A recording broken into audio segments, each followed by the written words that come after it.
नमस्कार दोस्तों, स्वागत है आपका हमारे चैनल ज्ञान लो में। आज हम बात करेंगे work done by a constant force, यानी कि जो कांस्टेंट फोर्स अगर हम लगाएं तो वर्क डन क्या होता है। ये भी बात करेंगे कि क्या वर्क डन जीरो हो सकता है, पॉजिटिव हो सकता है या नेगेटिव हो सकता है नहीं। तो ये सारे क्वेश्चंस जो हैं आज हम इस वीडियो में डिस्कस करेंगे।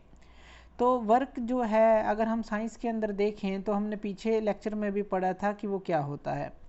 तो हमें क्या लेना पड़ता है उसके लिए, अगर हम वर्क डन की बात करें तो हमें दो चीज़ें चाहिए होती हैं। एक तो चाहिए हमें फोर्स ज़रूर चाहिए और एक हमें डिस्प्लेसमेंट ज़रूर चाहिए, यानी कि उसने किसी ऑब्जेक्ट को कितनी दूरी पर भेजा है वो ज़रूर चाहिए। तो फोर्स इंटू डिस्प्लेसमेंट ये दोनों ही चीज़ें ज़रूरी हैं। अगर किसी भी ऑब्जेक्ट पर एक फोर्स मान लेते हैं कि वो एक्ट करती है, तो ऑब्जेक्ट जो है कुछ दूर जो है ज़रूर डिस्टेंस पे या डिस्प्लेसमेंट जो मर्जी ले लीजिए, अगर सीधी लाइन लेते हैं तो ज़रूर डिस्प्लेस होना चाहिए। और अब अगर हम बात करें जो वर्क डन है तो वो बन जाता है फोर्स इंटू डिस्प्लेसमेंट, और इसको आप फोर्स को लिखते हैं यहाँ F और डिस्प्लेसमेंट को जो है या डिस्टेंस को अगर हम बात करें तो S से डिनोट करते हैं।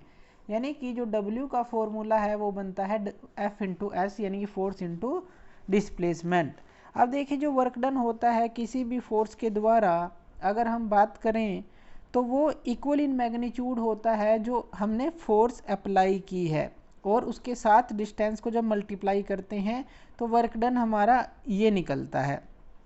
अब वर्क के पास अगर हम देखें सिर्फ इसके पास मैग्नीट्यूड होता है, तो इसके पास क्या होता है, सिर्फ मैग्नीट्यूड होता है। और जिसके पास सिर्फ मैग्नीट्यूड होता है, डायरेक्शन नहीं होती, वो कौन सी क्वांटिटी होती है, वो स्केलर क्वांटिटी होती है। तो ये हमारी स्केलर क्वांटिटी है क्योंकि इसके पास मैग्नीट्यूड है लेकिन इसके पास जो है डायरेक्शन नहीं है। तो डायरेक्शन नहीं है, सिर्फ मैग्नीट्यूड है, तो स्केलर क्वांटिटी है। अब देखिए अगर हम बात करें इसकी यूनिट की कि जो वर्क डन है इसकी यूनिट क्या होगी। अब मान लीजिए फोर्स जो है आप 1 न्यूटन अप्लाई करते हैं और जो S है कोई भी ऑब्जेक्ट 1 मीटर दूर जाता है, यानी कि मान लीजिए सरफेस है और यहाँ पे कोई ऑब्जेक्ट पड़ा है, आपने जो इसके ऊपर फोर्स अप्लाई की वो कितनी है, 1 न्यूटन की।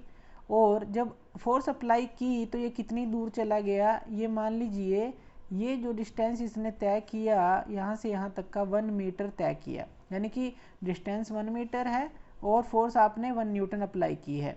तो जो वर्क डन है ये कितने के बराबर हो जाएगा, 1 न्यूटन मीटर के बराबर। न्यूटन मीटर है तो 1 न्यूटन मीटर के बराबर हो जाएगा, यानी कि जो वर्क डन 1 न्यूटन फोर्स ने किया है तो वो कितना हुआ, 1 न्यूटन मीटर के बराबर हुआ। और जो न्यूटन मीटर होता है इसको हम दूसरे जो क्या कह सकते हैं, इसको हम जूल बोलते हैं। तो वर्क डन को हम जो है जूल में, यानी कि जो न्यूटन मीटर है इसको हम जूल भी बोल सकते हैं। तो इसकी वर्क डन की जो यूनिट होगी, यूनिट ऑफ वर्क क्या होगी, जूल होगी। तो ये भी आपको ध्यान रखनी है। अब अगर हम यहाँ पे बात करें, अगर ये जो है वर्क डन जूल में है तो 1 जूल किसके बराबर है, तो 1 जूल वो अमाउंट ऑफ वर्क है। अगर 1 जूल की बात करें, जो कोई भी ऑब्जेक्ट के ऊपर जब हमने फोर्स लगाई है 1 न्यूटन की और उसने उसको डिस्प्लेस किया है 1 मीटर, यानी कि हमने 1 न्यूटन की फोर्स लगाई और 1 मीटर दूर उसको भेजा, तो हमारा 1 जूल ऑफ वर्क हुआ। ऐसे हम इसको समझेंगे। अब इसी तरह से अगर हम बात करें क्या जो वर्क डन है वो जीरो हो सकता है, बिल्कुल हो सकता है। अगर आप जो है मान लीजिए काफ़ी हैवी कोई चीज़ है, बिल्डिंग है मान लीजिए, और आप जो है बिल्डिंग के नीचे खड़े हैं और बिल्डिंग पर आप फोर्स लगा रहे हैं, फोर्स आपने लगाई लेकिन बिल्डिंग जो है वहीं की वहीं रही, ये मूव नहीं की और आप थक कर बैठ चुके हैं, तो यहाँ पे वर्क डन जीरो होता है। क्यों, W हो गया F इंटू एस। फोर्स तो आप जितनी मर्जी लगा लें लेकिन जब ये ही ज़ीरो है, जब S ही आपका ज़ीरो है तो फोर्स ज़ीरो के साथ मल्टीप्लाई होके यानी कि वर्क डन तो ज़ीरो ही रहा, तो वर्क डन ज़ीरो हो सकता है। अब क्या वर्क डन पॉजिटिव हो सकता है, बिल्कुल हो सकता है।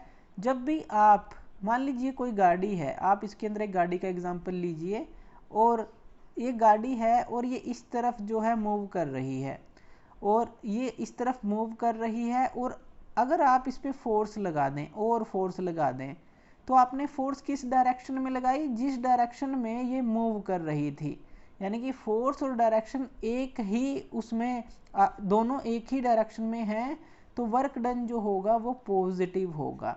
लेकिन अगर मूव इस डायरेक्शन में कर रही है गाड़ी आगे की तरफ और इसको आप पीछे की तरफ खींच रहे हैं, यानी कि आपने फोर्स जो है उसको पीछे की तरफ खींचने में लगाई, तो यहाँ पे जो वर्क डन होगा तो वहाँ पे ये जो वर्क डन होगा नेगेटिव होगा।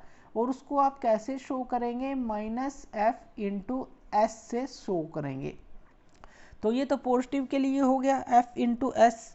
और ये जो work done by the force जो है, ये जो उल्टा इसने उल्टी डायरेक्शन में लगाया, डायरेक्शन ऑफ मोशन तो इस तरफ थी लेकिन उसके बिल्कुल अपोजिट फोर्स लगाई, तो आप लिखेंगे इसको -F इंटू एस।